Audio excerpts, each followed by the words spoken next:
Les mangas, c'est violent sans intérêt. Et pour les enfants? Je suis sûr que vous avez déjà entendu une de ces phrases. Vous avez essayé d'expliquer tant bien que mal à ces personnes qu'elles se trompaient, mais ce fut sans succès. Aujourd'hui, je vais vous montrer que cette sous-culture vous sera plus qu'utile dans votre vie.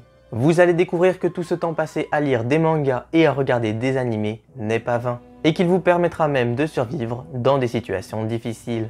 En effet, nous ne pouvons pas ignorer le monde dans lequel nous vivons. Un monde plein de surprises mais également de plus en plus incertain depuis quelques années. Il est désormais impossible de déterminer ce qui arrivera demain et quelles seront nos conditions de vie. C'est pourquoi dans cette vidéo nous allons voir 5 situations dans lesquelles les mangas et les animés vont vous permettre de survivre plus efficacement que la majorité. Vous ne comprenez pas encore? Eh bien commençons de suite avec la première situation. Demande de secours grâce à My Hero Academia. Dans My Hero Academia, Izuku Midoriya se retrouve seul face à Stain, le tueur de héros, dans une ruelle. Il est conscient qu'il ne pourra pas le vaincre seul et demande des renforts en envoyant ses coordonnées GPS à tous ses contacts, à l'aide de son smartphone. Malheureusement dans la vie, des situations similaires arrivent plus souvent qu'on ne le pense. Le nombre d'agressions de jour comme de nuit ne cesse d'augmenter et il est préférable de savoir se défendre et s'échapper en cas de besoin. Ce n'est pas facile d'appeler la police dans de telles situations, mais des solutions plus faciles et rapides existent. Évidemment, la meilleure chose à faire est d'éviter le plus possible les endroits dangereux et de se déplacer à plusieurs. Cependant, vous pouvez télécharger gratuitement l'application Echo SOS disponible dans le Play Store et l'Apple Store. Cette application permet, en appuyant sur un simple bouton, d'appeler les secours à votre place sans que vous ayez besoin de faire quelque chose. Je vous conseille également Medical ID qui vous permet de partager votre position à un contact, même si votre téléphone est verrouillé. Application disponible sur l'App Store et le Play Store gratuitement et également avec une version payante plus complète. Malheureusement, il n'est pas toujours possible d'appuyer sur votre téléphone dans ces conditions, mais vous pouvez vous balader avec votre téléphone en main, prêt à appuyer sur l'une de ces applications. Et pour éviter tout problème de compréhension, il est préférable d'en parler avec vos proches pour qu'ils sachent quoi faire en cas d'urgence. Vous pouvez également partager votre position sur Android comme sur iOS aux personnes que vous désirez, mais cela ne les avertira en rien de votre situation, sauf si vous n'avez pas l'habitude de le faire. Sur iOS, ouvrez l'application Réglages, touchez votre nom, partage familial puis partage de position et enfin utilisez la position de cet appareil. Mais vous pouvez également le faire grâce à l'application Localiser. Je ne sais pas si vous pouvez préparer un message indiquant que vous êtes en danger, mais cela est possible sur Google Maps. Pour cela, il faut ouvrir l'application et cliquer sur le rond bleu indiquant votre position. Puis partager ma localisation et choisir à qui et comment l'envoyer. Vous pouvez par exemple préparer le message dans lequel vous demandez de l'aide avec le lien de votre localisation juste en dessous, comme ça vous êtes prêt à l'envoyer en cas de danger. Fabriquer du savon grâce à Dr Stone. Dans Dr Stone, Senku Ishigami utilise le carbonate de calcium afin de fabriquer du savon. Mélangé à du carbonate de sodium présent dans les algues et de l'huile, nous pourrions obtenir un produit plus qu'indispensable à notre quotidien. Après des pénuries de beurre, pâte, moutarde, gasoil et même de papier toilette ces dernières années, il n'est pas impossible que le savon soit, lui aussi, victime de disparition.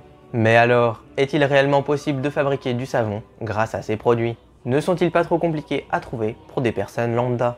Eh bien, j'ai envie de dire oui et non.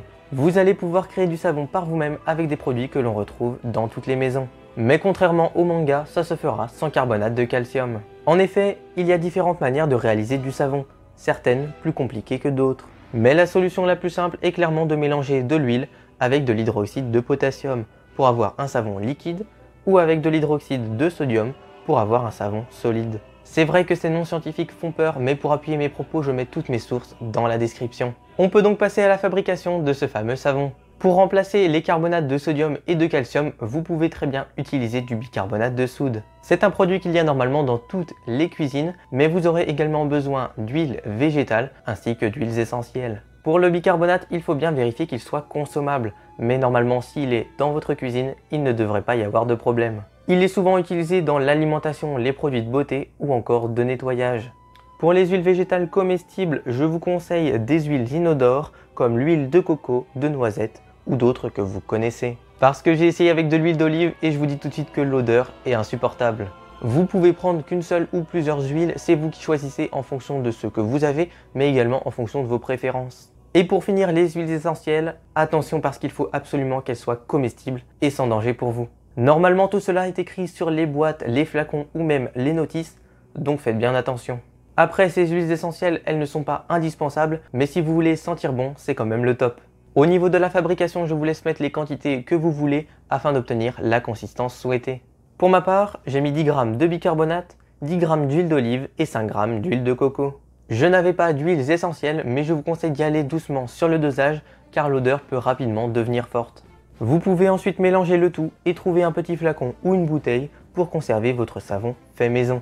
Et donc voici le mien dans un petit flacon de gel hydroalcoolique, voilà, ça fonctionne très bien. Évidemment, lors de l'utilisation, ce n'est pas très agréable car le bicarbonate de soude ne se dissout pas dans les huiles et ça fait un petit peu des grains sur la peau, mais c'est ce qui vous nettoie, donc vous êtes un petit peu obligé. Le savon est donc également gras vu qu'il est fait avec des huiles, mais avec une douche chaude, ça part relativement facilement. De toute façon, vous n'utiliserez cette recette qu'en dernier secours, mais vous pouvez toujours l'essayer et puis la garder en tête. Le commerce avec Hunter x Hunter.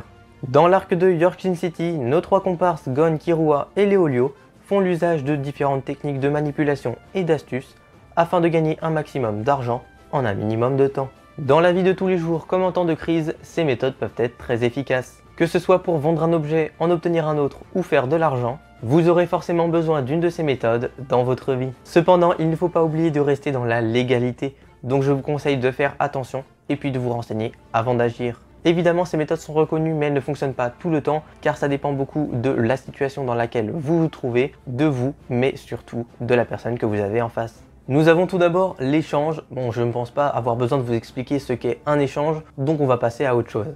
Après cela, nous avons l'attache. Dans le manga, Léolio dit à la population que celui qui battra Gon ou bras de fer repartira avec un diamant d'une valeur de 3 millions de génisses, mais que la participation est de 10 000 génisses. Si vous êtes sûr que personne ne pourra remplir la condition que vous proposez, c'est un bon moyen de gagner de l'argent. C'est d'ailleurs ce principe qui est utilisé au Bonto. On pense pouvoir deviner où se trouve la carte, mais finalement on se fait berner et on perd de l'argent. Il y a également de nombreuses méthodes de négociation qui sont présentes dans cet arc, et on retrouve notamment celle que j'appelle la négociation par le bas. Le but est de proposer un prix très bas au vendeur par rapport à celui de base. Il va bien entendu refuser ce prix et en proposer un autre inférieur au prix de départ. Si vous répétez plusieurs fois cette méthode pour le même objet, vous avez de grandes chances de l'obtenir à un prix très faible. Bon, on va faire un petit exemple. Dans cette situation, je veux un objet d'une valeur de 100 €. Bonjour monsieur, est-ce que vous pouvez me vendre l'objet qui est derrière vous pour 30 €? Non, mais je peux vous le faire pour 80. Disons 40 alors. Mon dernier prix sera de 60 €, je suis désolé monsieur. Marché conclu, je viens d'économiser 40 €.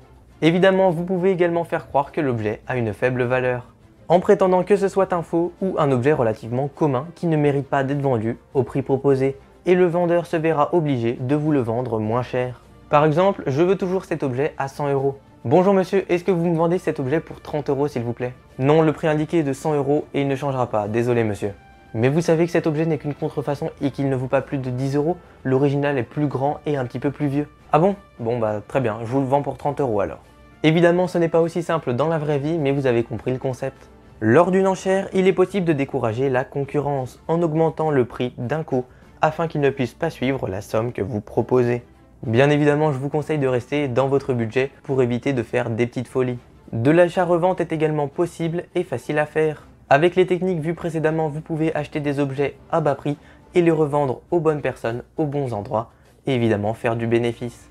Pour ça, c'est mieux d'être au courant de l'offre et de la demande qui entourent les objets que vous voulez acheter ou vendre afin d'éviter de perdre de l'argent.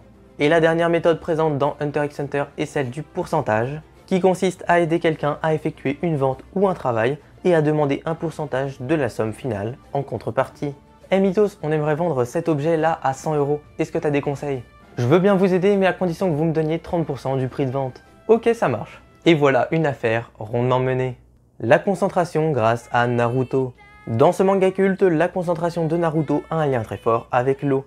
Pour commencer, lors de son entraînement au Rasengan, il doit se concentrer afin de faire imploser une boule remplie d'eau.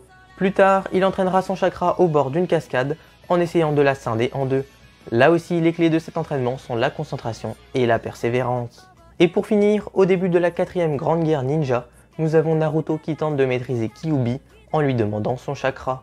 Il se retrouve donc en pleine méditation face à une cascade et fait la rencontre de sa part sombre, le Naruto des ténèbres. Cette épreuve est en fait un travail sur lui qu'il doit accomplir seul et dans le calme. Au quotidien, l'eau peut en effet nous servir de bien des manières et notamment à améliorer notre concentration.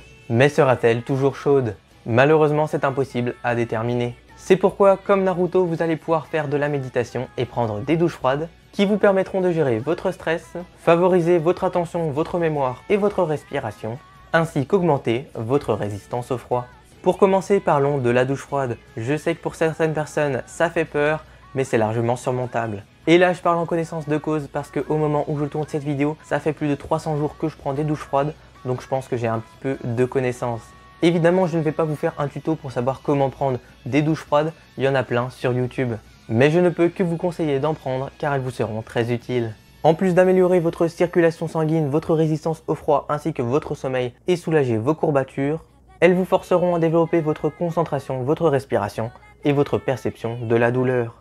Je m'explique. Quand vous prenez une douche froide, il est très dur d'accepter la douleur qui vient du froid. Et diminuer votre rythme cardiaque en respirant plus lentement est la meilleure solution. Votre attention est concentrée sur ce que vous faites et finalement vous trouvez que ce n'est pas si désagréable. Vous pourrez ensuite utiliser cette méthode en extérieur lorsqu'il fera froid ou lorsque vous voudrez vous concentrer sur un problème important. La gestion de la respiration est également au cœur de la méditation et c'est pour ça que je vous conseille d'associer les deux pour améliorer votre bien-être intérieur et régler les petits problèmes psychologiques. La persévérance et le dépassement de soi grâce au shonen. Dans la majorité des shonen, nous retrouvons chez nos personnages une volonté sans faille qui résiste à toutes les épreuves et qui pousse nos protagonistes à donner le meilleur d'eux-mêmes. C'est l'esprit shonen.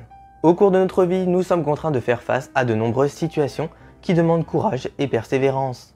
Dans une société où il faut faire ses preuves et se démarquer, il est plus qu'important de donner tout notre potentiel afin d'accomplir nos objectifs. Évidemment, il n'y a pas de conseils à appliquer pour réussir ce que l'on entreprend. Mais je ne peux que vous motiver à donner le meilleur de vous-même dans chacun de vos projets afin d'atteindre vos objectifs sans le moindre regret. N'oubliez pas toutes ces heures passées à lire des mangas, regarder des animés et suivre d'incroyables personnages qui tentent d'accomplir leurs rêves. Quel que soit le vôtre, inspirez-vous de ce que vous connaissez le mieux, utilisez cette force et ne lâchez rien. J'espère que cette vidéo vous a plu et que ces conseils vous seront très utiles dans le futur. En attendant, prenez bien soin de vous, de vos proches et de la planète. C'était Mythos. Salut!